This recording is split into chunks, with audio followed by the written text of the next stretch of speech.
do you use ecological materials in constructing the domes? Are you the only hard shell dome makers, builders in the US market?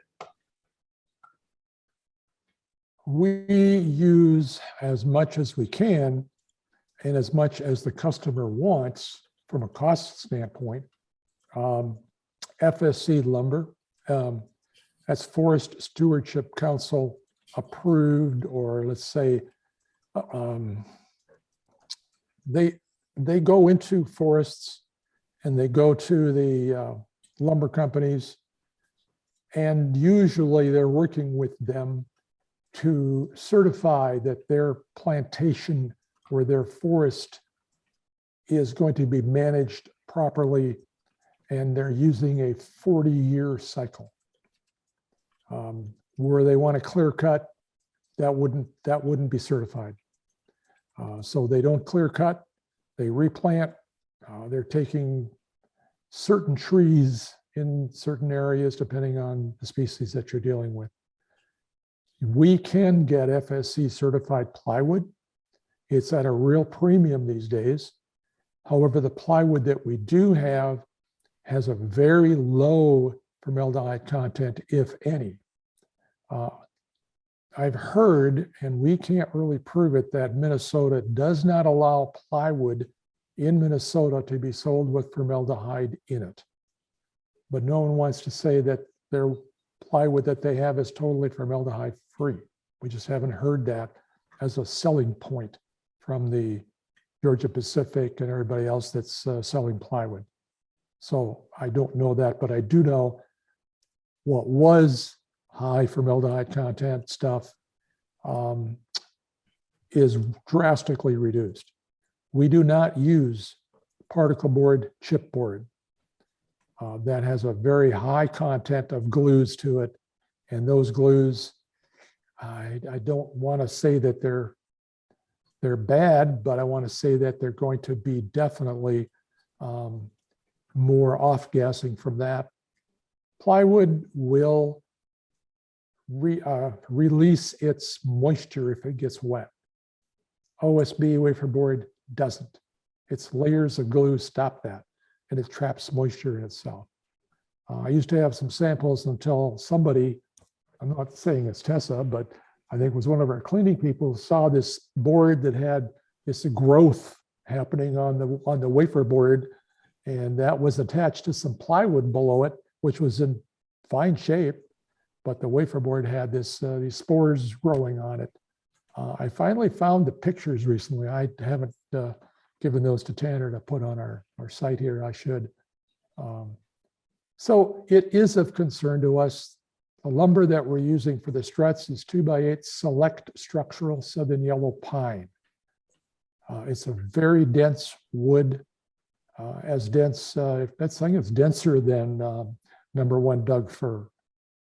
So we're not using spruce pine fir, which is what you normally are going to find in your lumber yard.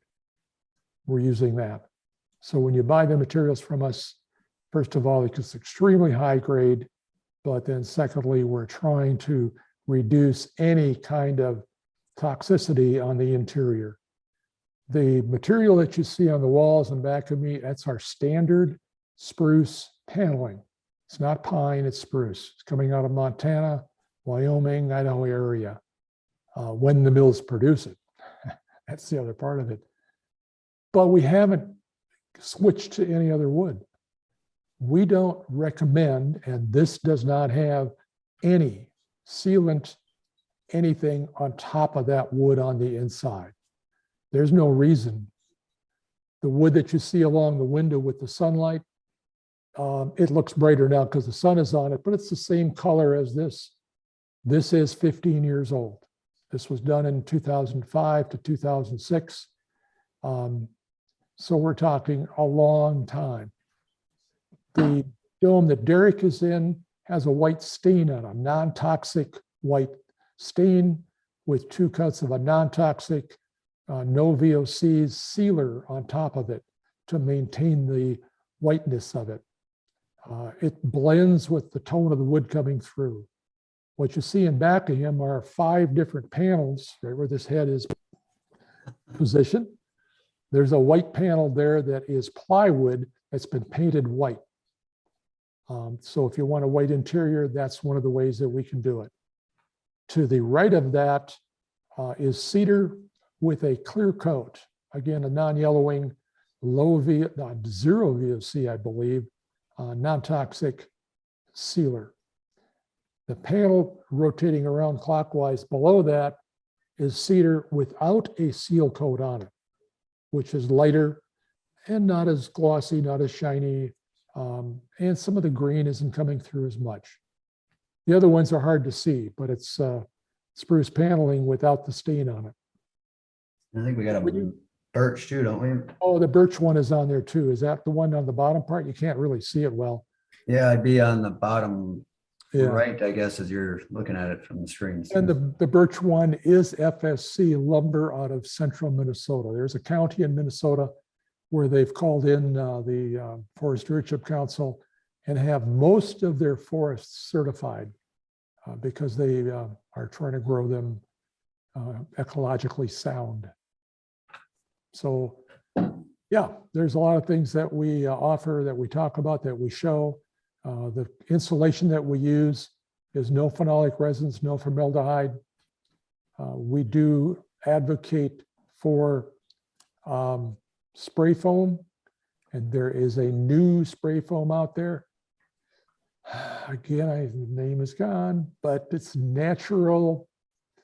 I want to say polymer, but that's not the word I want. That's my 5-year-old son. My 5-year-old grandson repeated that. He said, molecular polymers and stuff he was talking about. Yeah. So he's learning the terms too. But there is a foam that is much more better, right? I can say that, sure. Than the old-fashioned foam that's out there. Spray foam we're talking about, not board foam. So, yeah. Right. It's a concern. Dessa and I have both lost spouses to a brain tumor, or my spouse to a brain tumor, her son to a brain tumor. We've seen cancer in various families. We've seen a lot of stuff that is environmentally triggered. And that's what happens. We all have cancer cells in us. We all have some kind of thing. Your body's fighting it off, but something is going to trigger that, and it's the environment. The environment pulls that trigger, and different people have different reactions. So it's a concern to us. We are dealing with someone right now. We're about to ship their dome out. I think he wants it in about 2 weeks, Derek. I think I just talked to him before the meeting. Shipped out about 2 weeks, and it's down in northern Missouri. And it is, they have a consultant, George, and he's been around for quite a few years, and we like him. And everything going into that structure is being scrutinized as to its, call it toxicity, chemical sensitivity. So we're watching everything. They are doing the first dome that we know of with wool insulation. And where's the wool from? Not around here. We don't have the right kind of sheep. Not from Canada. It's coming from New Zealand. Now you can say, oh my goodness, that transportation cost and the ecological cost of shipping it. Well, apparently it's packed so tight that when it gets here and you open it up, it almost explodes. So there's our pitch for, all of this stuff. We know what's out there. We investigate it. We look for it. We will have data here shortly on wool insulation. How thick is it? In northern Missouri, 18 inches of wool insulation. And they are claiming 3.7 R value per inch. You can figure it out with 18 inches. It's a non-vented wall.